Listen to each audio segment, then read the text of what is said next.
Здравствуйте, дорогие друзья! Сегодня у нас 25 ноября, суббота. И сегодня прямо с утра появилась масса запросов от, так сказать, в плане обратной связи со зрителями канала. А, срочная просьба прокомментировать интервью Арахамии. Второй крупный вопрос – прокомментировать статью в Бильд. Ну вот вокруг этого я и построю сегодняшнее видео. Все эти события связаны.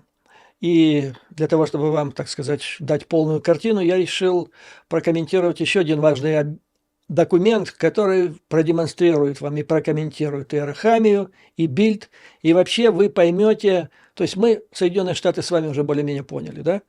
А теперь мы поймем еще Германию, второго ключевого партнера Украины, особенно в области вооружений. И при помощи этого мы поймем, какие перспективы у Украины и насколько справедливо утверждение Бильд, да и других средств массовой информации Запада, некоторых, о том, что на Украину идет давление. Материал может оказаться обширным, поскольку этот документ, он очень интересный.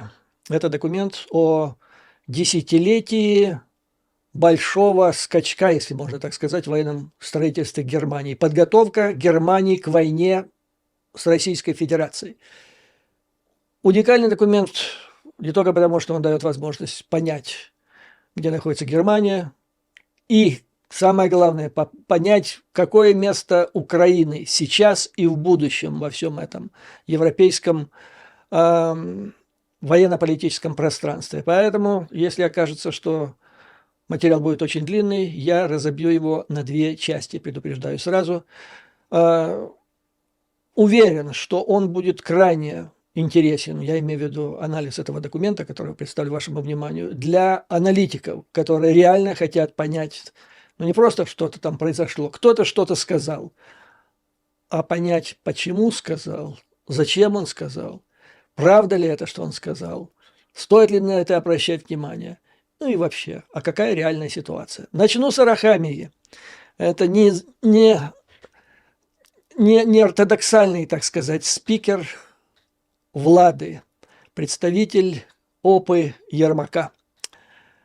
Послушал я отрывок этого интервью, который он дал журналистке Масичук, орденоноске, так сказать. Хотя уже само понятие орденоносный журналист в развитой стране демократии, которая стремится там в ЕС, НАТО, это нонсенс. Журналистика на Западе воспринимается как четвертая власть, которая должна быть, чтобы быть четвертой, должна быть независимая от трех других. Ну и поэтому принимать ордена, медали от представителей исполнительной власти – это как-то… Ну, помните, наверное, многие, да, во времена трех мушкетеров во Франции дам определенного поведения имели привычку отмечать клеймом на левом плече. Ну, вот так вот приблизительно сейчас награда журналиста или журналистки. Я не имею в виду конкретно журналистку, которая взяла интервью у Арахамии. Я говорю вообще в принципе. Всем тем личинкам, которые работают сейчас, в частности, на ОПУ Ермака, они должны помнить всегда, что их кормят крохами от украденной западной помощи, и что они все имеют на своих левых плечах клеймо соответствующее. Ну так вот, Арахамия, значит, что я узнал? Чрезвычайно интересное интервью. Арахамия нам поведал, что в этом документе, который был составлен на тайной, чрезвычайно тайной встрече между представителями Украины и представителями России, который был парафирован и который потом Путин тряс перед экранами, перед Юпитерами, там, перед объективами телекамер, рассказывая, что все было согласовано и все должно было выполняться. Когда у Арахамии спросили, а что там, из 18 пунктов он нашел нужным отметить всего 2. Это то, что Украина должна была стать нейтральной, ну, как когда-то Финляндия. Во-вторых, это отказаться от членства НАТО. А затем там все бла-бла-бла-бла. Но если бла-бла-бла, ну так осветите, что там за бла-бла-бла.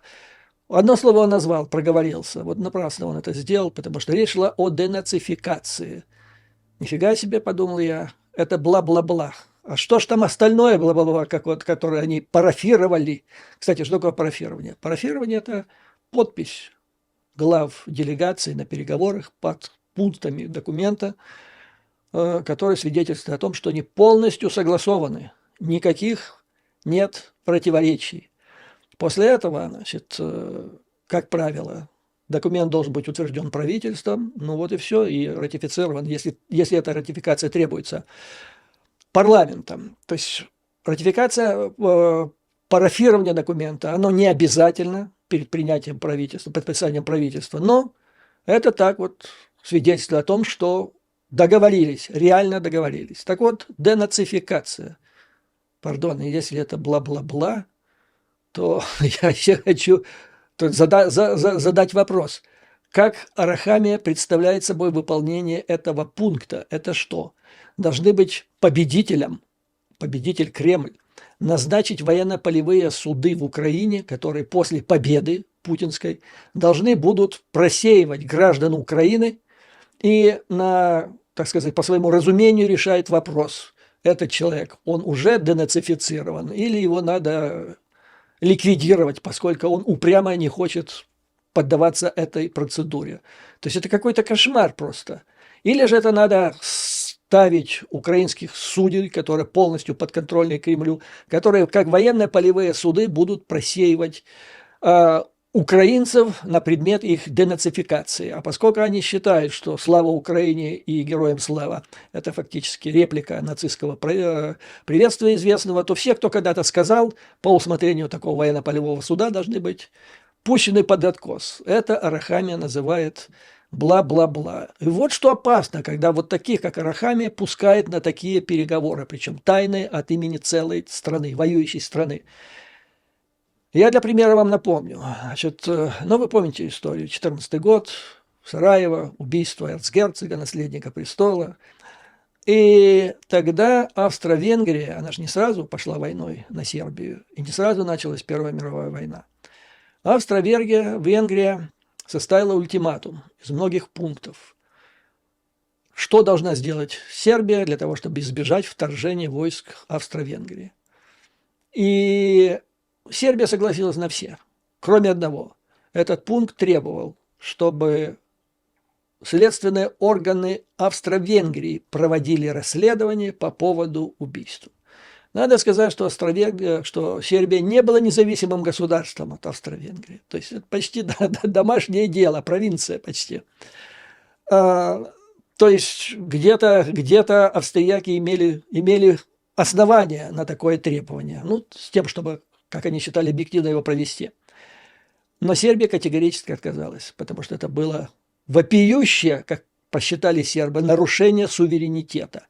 Так вот, эта денацификация, позволить врагу проводить так называемую денацификацию на своей территории, это и есть вопиющее нарушение.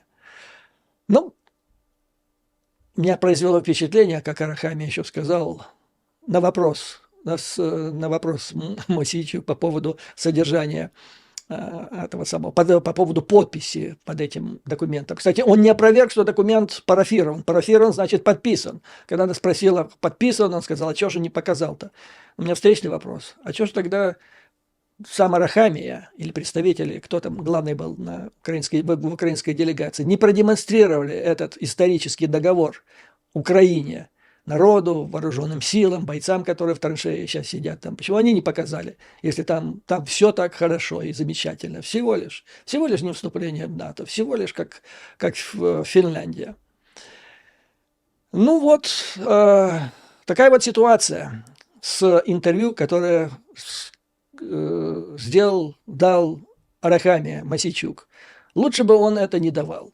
И вообще вот это интервью, оно идет в русле. Вот в последнее время мутная кампания. Это вот как канализацию прорвали, и течет вот этот поток по большой мостовой, значит, по широкой мостовой, окутывая своим ароматом все окрестности. Здесь Но я бы начал так, не с интервью Арахамии, которое вообще-то чудовищно, если вообще вот задним числом подумать и реконструировать, что происходило, это какой-то кошмар. То есть группа непонятных людей, такое впечатление, что вот собралась группа товарищей вокруг костра, обглодали кости мамонта и порешили, поедем-ка мы сейчас в Стамбул и замутим договорничок. И поехали не туда. Архамия, затем включили, чтобы Российской Федерации было понятно, что там в кулуарах украинской делегации происходит. Включили туда агента ФСБ Киреева. Я повторяю, это агент Российской Федерации, а не агент ГУР. Ну и как бы узнали потом из западной печати, в ходе этих переговоров решался, ну, кроме договорничка, проводилась большая работа по снятию или выводу из-под санкций Евросоюза кошельков Путина, представителем которых являлся Абрамович. Вы помните эту историю? Арахамия лично писал аффидевит, рассказывал, какую большую работу ведет Абрамович. Уже в то время всем людям, которые читали когда-либо газеты или выходили в интернет, было ясно и понятно, что Абрамович, ну, по умолчанию является одним из основных кошельков Путина. Кстати, впоследствии, после стамбульских переговоров, уже было доказано юридически, там нашли общий аккаунт, счет банковский, через который происходили транзакции между Абрамовичем и точно установленным аккаунтом под контролем Путина. То есть Абрамович теперь уже официально кошелек Путина. Так вот, значит, там было две цели в этом в переговорах и вообще в этом действии в Стамбуле. С одной стороны, подготовить этот договорничок, а фактически капитуляцию. А во-вторых, значит, вывести крупнейший кошелек Путина из-под европейских санкций.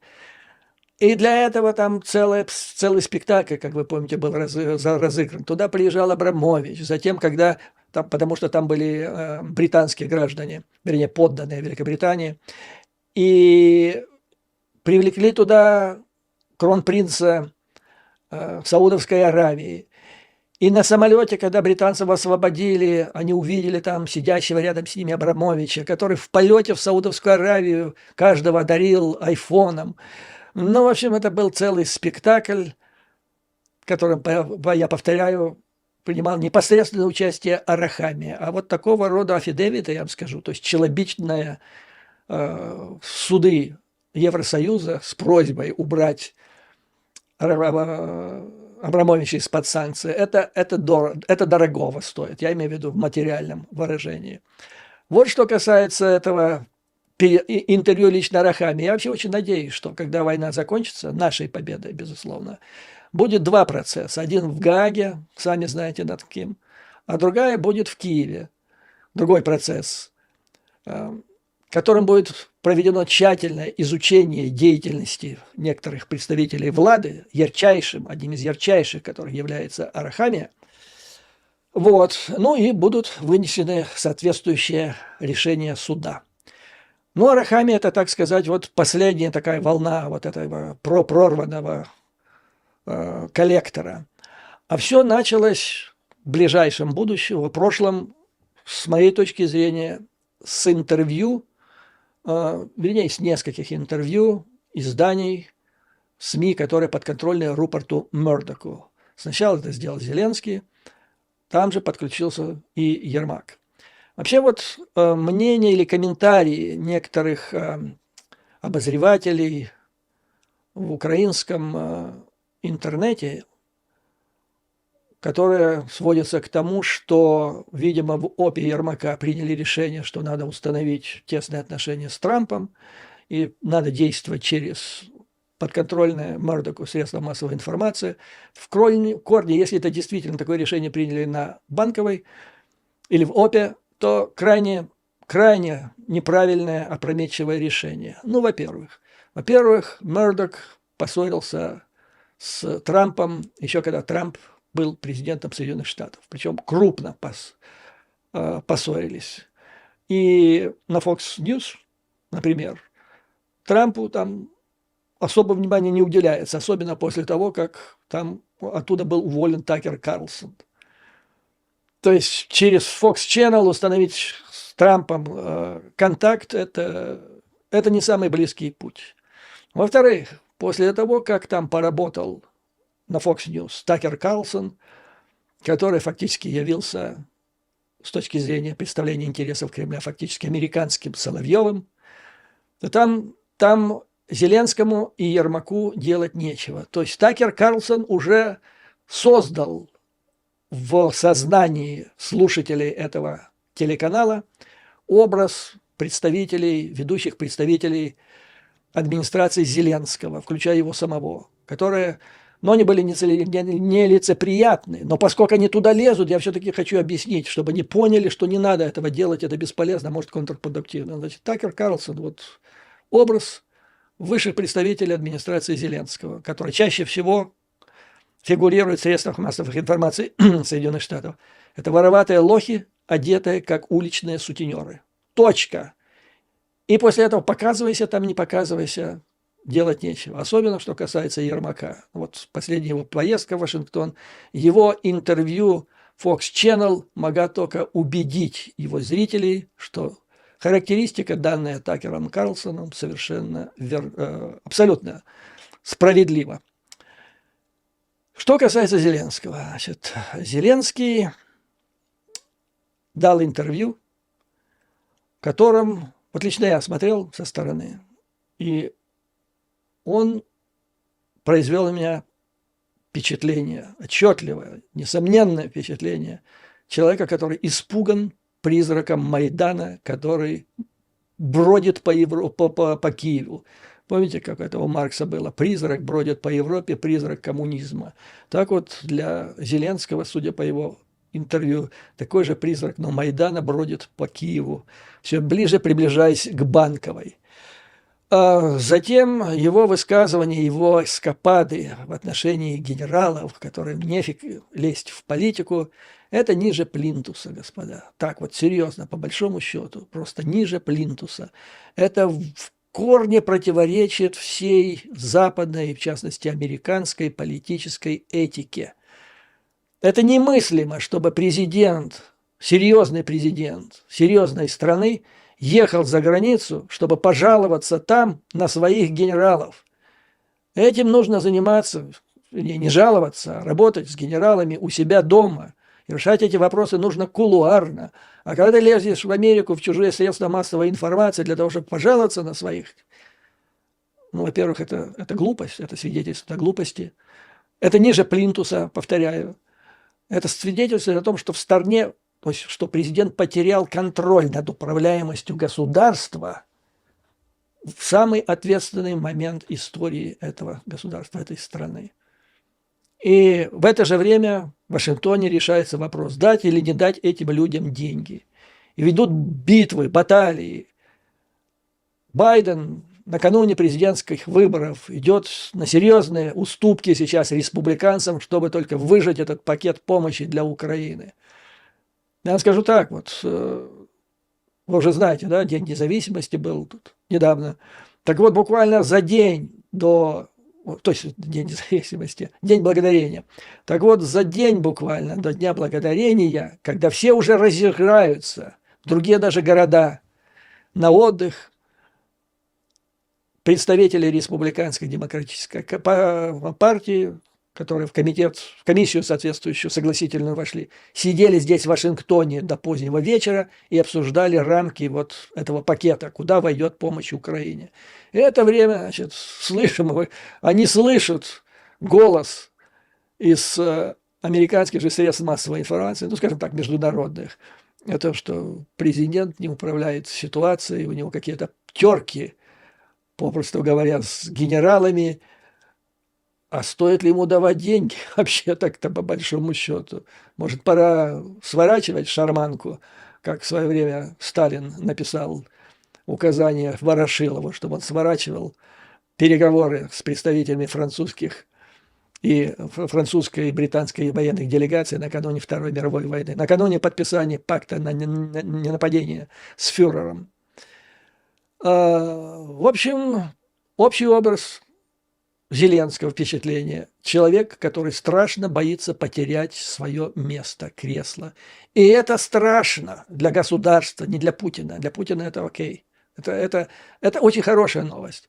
Это страшно для государства, для Украины, для украинцев, потому что если он сейчас боится, мы помним уже эту историю, когда в Украине президенты боялись потерять власть, потому что натворили такого, что или как известная советская кинокомедия, или в ЗАГС, или к прокурору.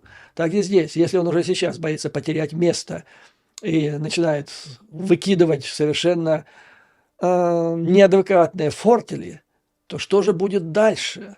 Дальше вот такие люди-то, они просто становятся опасны.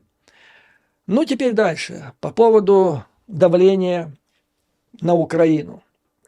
То есть для меня вот эта публикация в Бильде по поводу давления на Украину со стороны западных партнеров, чтобы заставить ее пойти на переговоры с Путиным, это все вот эта цепочка, к которой относится интервью Зеленского, интервью Fox News Ермака, в которой прозвучало незабвенное: американские налогоплательщики могут легко отдыхать. Американская помощь в Киеве находится под контролем лично Ермака. И мы знаем результаты этого контроля. И американцы тоже знают результаты этого контроля. Так вот, и Бильд находится в этой же цепочке. Прослеживается, что их объединяет. Их объединяет то, что, в общем-то, как сказал Арахамия, ничего страшного не произошло бы, если бы было подписано соглашение с Путиным. То есть это не конец света. Ну, всего-навсего, не вступать в НАТО. Ну, всего-навсего, как стать, как Финляндия. Кстати, Финляндия уже страна НАТО тогда. Поэтому ссылка на нее как-то так неуместна. Финляндия поняла свой национальный интерес, не потеряв пока, не будучи подвергнутой нападению России, не потеряв пока ни одного человека в войне вот сейчас против Российской Федерации, потому что войны нет. А Арахамия, значит, вещает 30 миллионам украинцев, что после того, как они потеряли десятки тысяч человек, разрушена почти вся страна, вся экономика страны. Столько все это пережить, а теперь говорят: а что, так надо было тогда соглашаться, и все было бы хорошо. Но тогда они не настаивали на этом, да, вы помните эту историю? То есть проводится мысль о том, что соглашение с Путиным, в общем, так может быть и разумным, не так много бы и потеряли. Второе, что на Украину оказывается давление. Вот это вторая активаха, второй тезис ИПСО,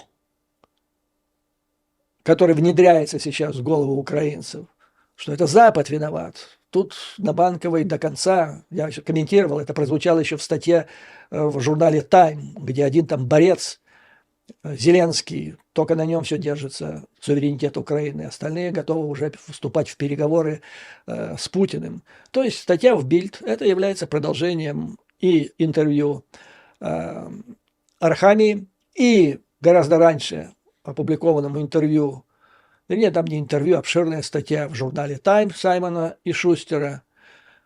То есть мы бы с радостью, но нас заставляют что делать? А почему заставляют? Но они не нагло заставляют, потому что нигде же нету. Сослались бы хоть раз, кто, где, кому, как заставил или заставлял. Бильд хитро поставил вопрос. Ничего не говорят Украине, что надо идти на переговоры, но дозированно дают оружие. Это как раз вот тезис российской пропаганды. И поэтому, согласно изданию Бильд, то есть дело получается у Украины практически безнадежно. Ну, тут вопрос такой, это народ Украины должен решать вопрос, идти на переговоры или не идти, если идти, то когда.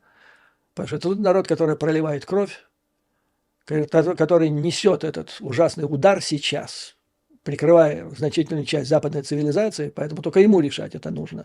Но пожестче надо, пожестче призывать к ответу.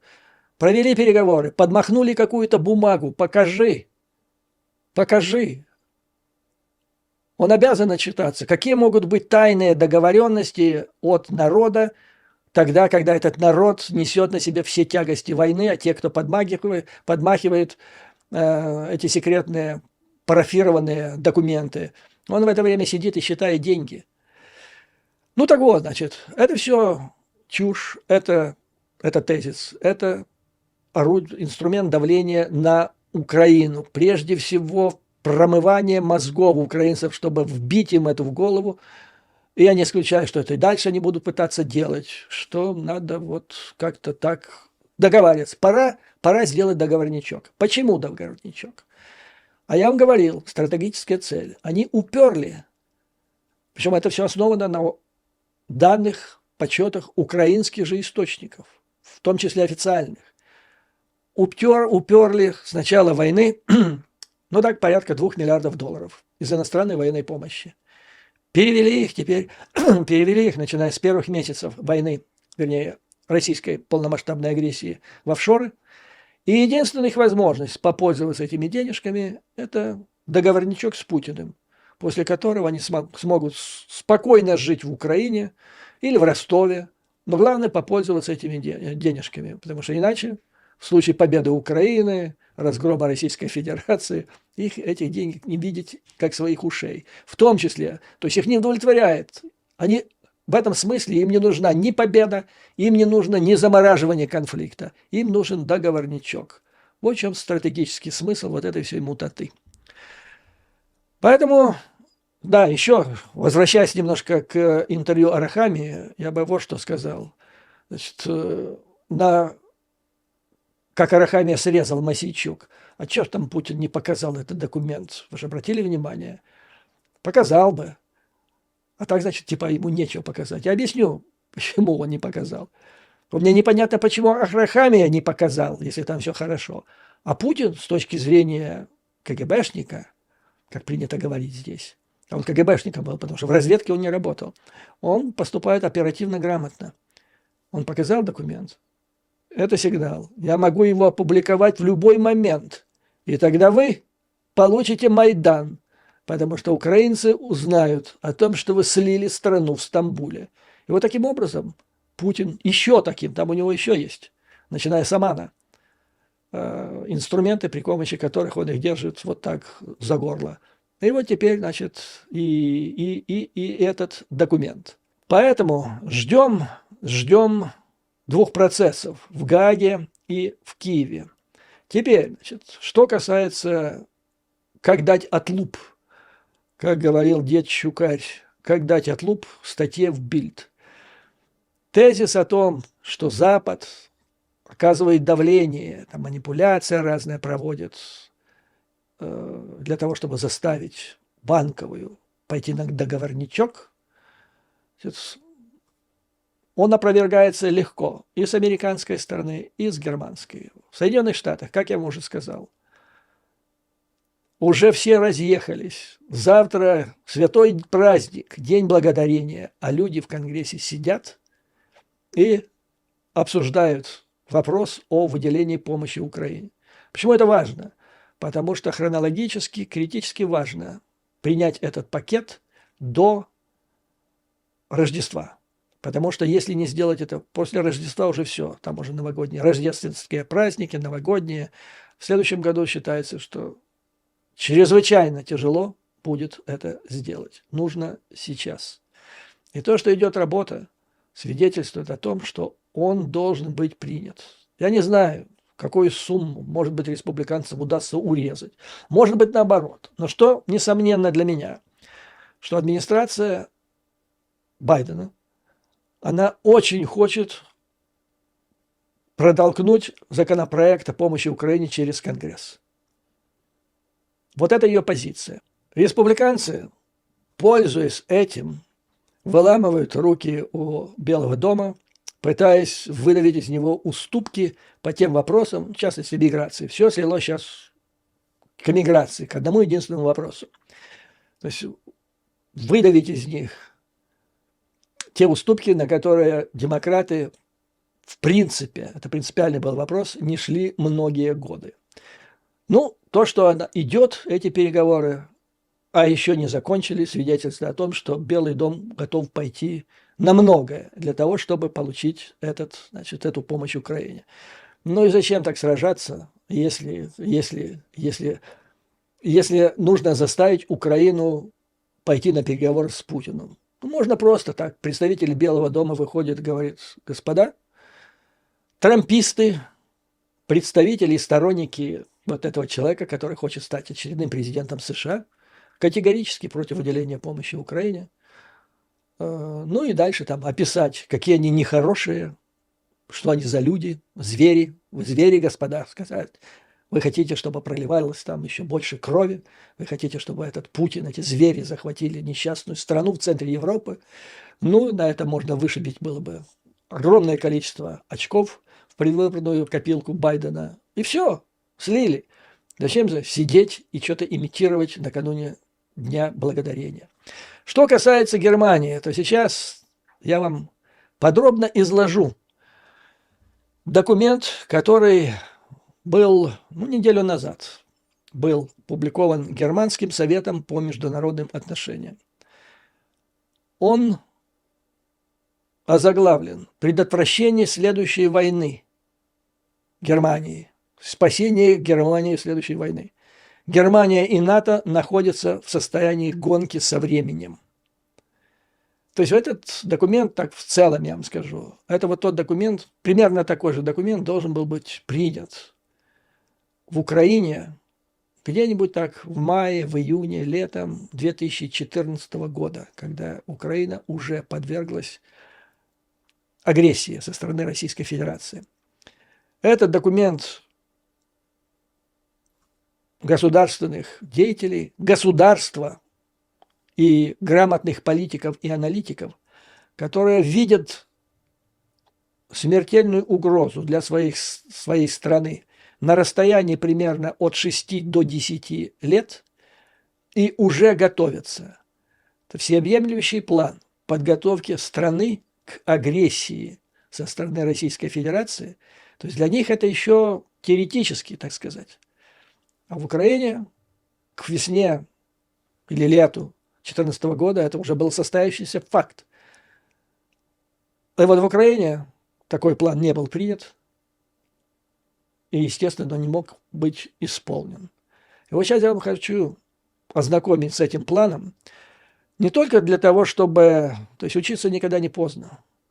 И когда эта война закончится нашей победой, победой Украины, нужно будет все-таки вот это сделать, вернуться к этому.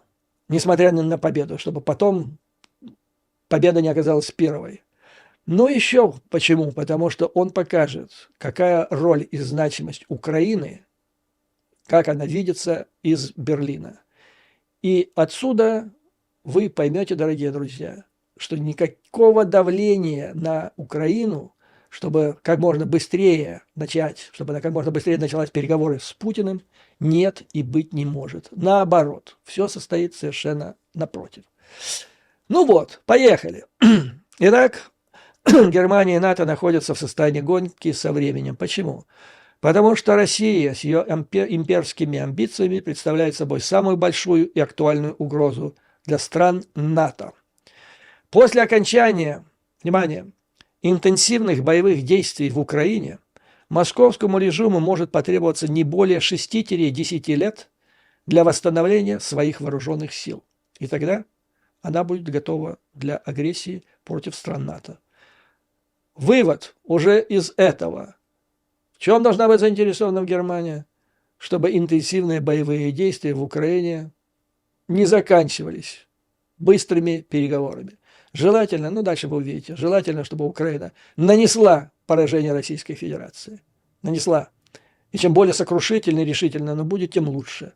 Но уж во всяком случае нет никакой речи о том, чтобы заставить Украину как можно быстрее сдаться Путину.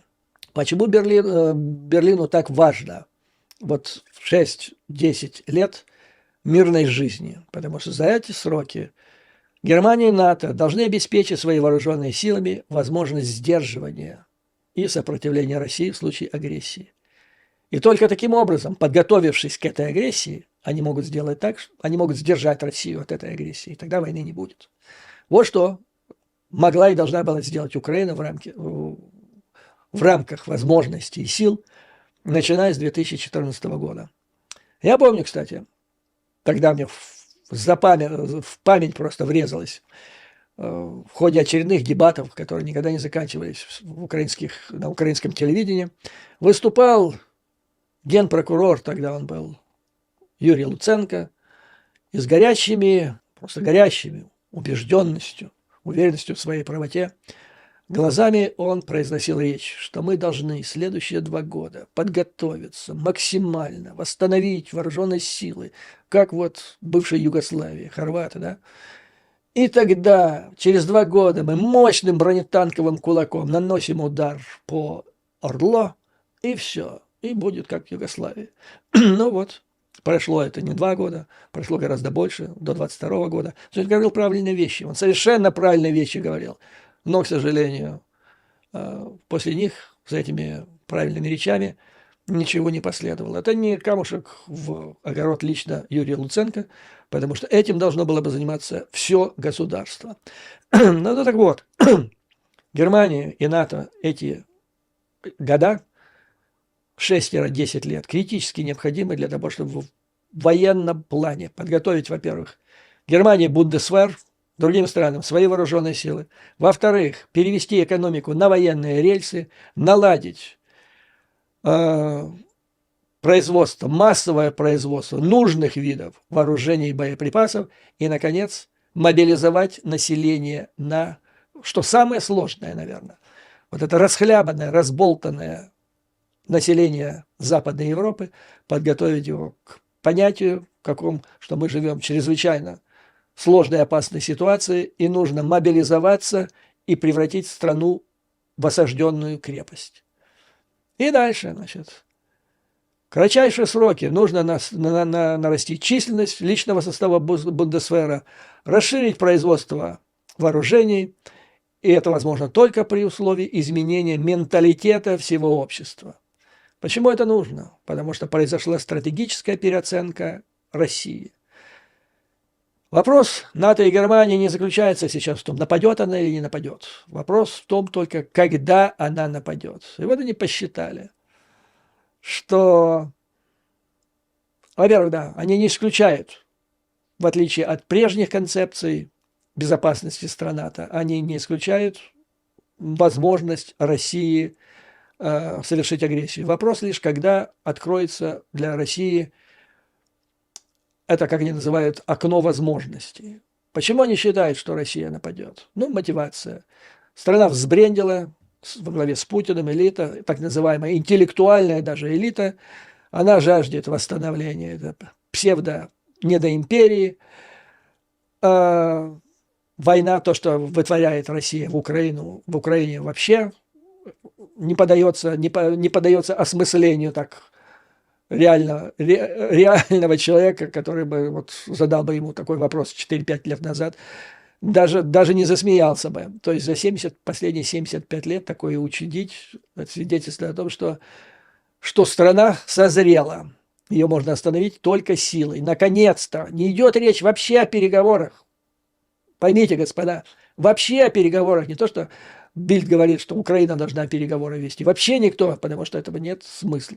Нету никакого смысла. В частности, нет смысла, потому что страна эта недоговороспособна во главе со своим руководителем. Более того, переговоры контрпродуктивны, потому что они дадут возможность этому сбрендившему государству выиграть время вот эти 6-10 лет и подготовить свои вооруженные силы для того, чтобы, значит, теперь за Украиной последовать в страны НАТО. Как оценивать военный потенциал России в Германии сейчас?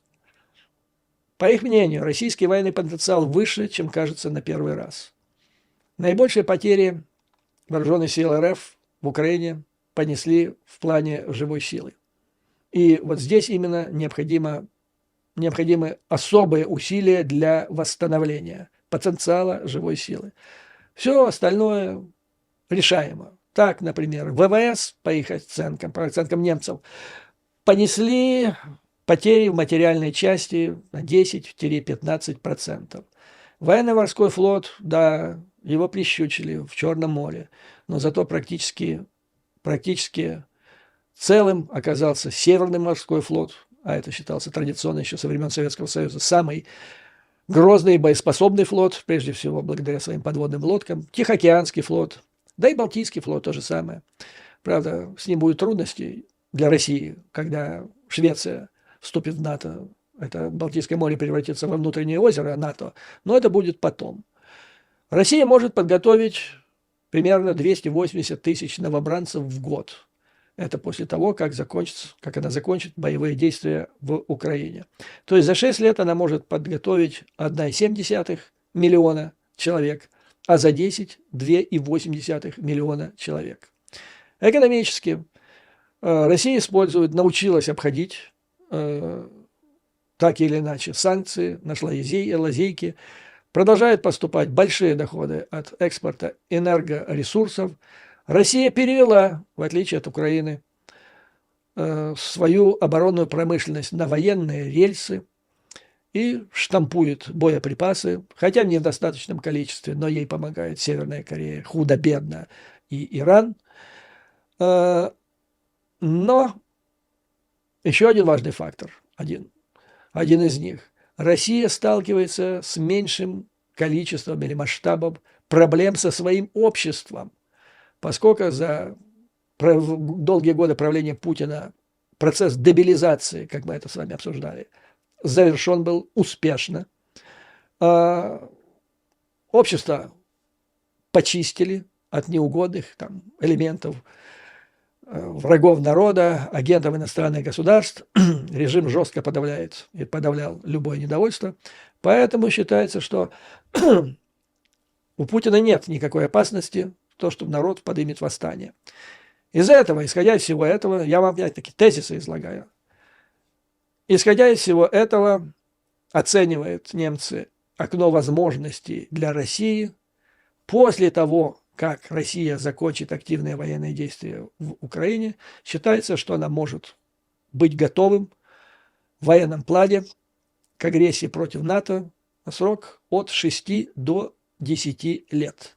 То есть она восстановит те вооруженные силы, которые она потеряла в Украине. Экономика заработает в военном плане ВПК в достаточном количестве, чтобы обеспечить ракетами и самолетами, ну и дальше вперед. Поэтому, с точки зрения НАТО, для того, чтобы обеспечить мир в Европе, нужно не дать этому, как они красочно пишут, окну возможностей открыться. То есть, по их оценкам, примерно за год до того, как у России появится окно этих возможностей, Германия, в частности, и НАТО в целом, должны быть в состоянии, то есть привести свои вооруженные силы в такое состояние боеготовности в количественном и качественном отношении, чтобы Россия даже даже в голову не пришла идея о том, что надо открывать форточку и идти на Запад, идти в Европу. Ну, для этого нужно создать практически, как они говорят, тут чуть ли не с нуля, то, что они имеют сейчас, и наглядно показать это, сообщить это России, чтобы она поняла еще. А для этого им нужно где-то, иметь запас год. То есть, если Российская Федерация в худшем случае получает окно возможностей через 6 лет, то НАТО должна создать свой потенциал сдерживания за 5 лет. Если Россия делает это за 9 лет, то тогда 8. Поэтому, если Россия окно возможностей 6-10 лет, то Германия и НАТО 5-9. Ну почему? Почему такие сроки? Вообще немцы считают, что 5 лет для них это чрезвычайно сложная задача. Кстати, это объясняет, почему немцы в Украине, люди обижаются, недоумевают, считают, что это игрушки просто, кто-то специально тянет время, чтобы больше украинцев погибло и так далее. На самом деле банальная причина. Как пишут немцы, для воплощения своих планов в жизнь потребуется много времени. В частности, во-первых, бюрократия медленная, но никуда не денешься. Она есть бюрократия, она основана на определенных законах и правилах. Немножко сможет Германия это сделать, ускорить ее работу, но но не критических, так сказать, масштабах. По крайней мере, 2 года потребуется для организации новых линий по производству ракет или танков, или создания более крупных воинских частей. 2 года им нужно, чтобы создать и запустить линии производства танков и ракет. Это вот отвечает на вопрос, где же вы, немцы, со своими танками, леопардами, с вами таурусами там и так далее. И в целом, значит, как говорится, поспешишь, людей насмешишь, да? Армия современная, сформированная за 5 лет, она отличается и будет отличаться от той, которая будет сформирована за 9 лет. То есть, чем больше времени будет в распоряжении Германии и НАТО, тем лучше для безопасности. Это критически важный фактор. И вот это нужно понять и запомнить. То есть России процесс над созданием окна для России, он начинается с момента прекращения активных боевых действий в Украине, и тогда пошло вот это 6-10 лет. И это же критически важно для Германии и для НАТО, потому что для них это тоже момент, когда они смогут приступить, значит, к созданию своего потенциала сдержанности. На этом, дорогие друзья, позвольте я закончу это видео, вернее, эту часть видео. И через некоторое время предложу вашему вниманию вторую часть, и там мы точно увидим, какую роль во всем этом в планах НАТО и Германии играет Украина. Скажу сразу, центральная. Центральная. Вообще Украина – это ключевой фактор во всей этой натовской и немецкой стратегии. И те перспективы, которые здесь описаны для Украины, а я еще раз добавлю, что это совершенно свежий документ, он буквально на прошлой неделе вышел, и он основан на той национальной концепции, которая сейчас принята правительством Германии. То есть это не вымыслы там каких-то там абстрактных мыслителей, это реальная программа действия. Так вот, значит, во второй же части мы увидим, какие перспективы Украины, на что она может надеяться, и в каких условиях ей предстоит действовать в обозримом будущем. И какие цели, самое главное, преследует НАТО, Германия, ну и как они соотносятся с целями Украины. Поэтому, дорогие друзья, я вас надолго не оставляю, не прощаюсь. До скорой встречи!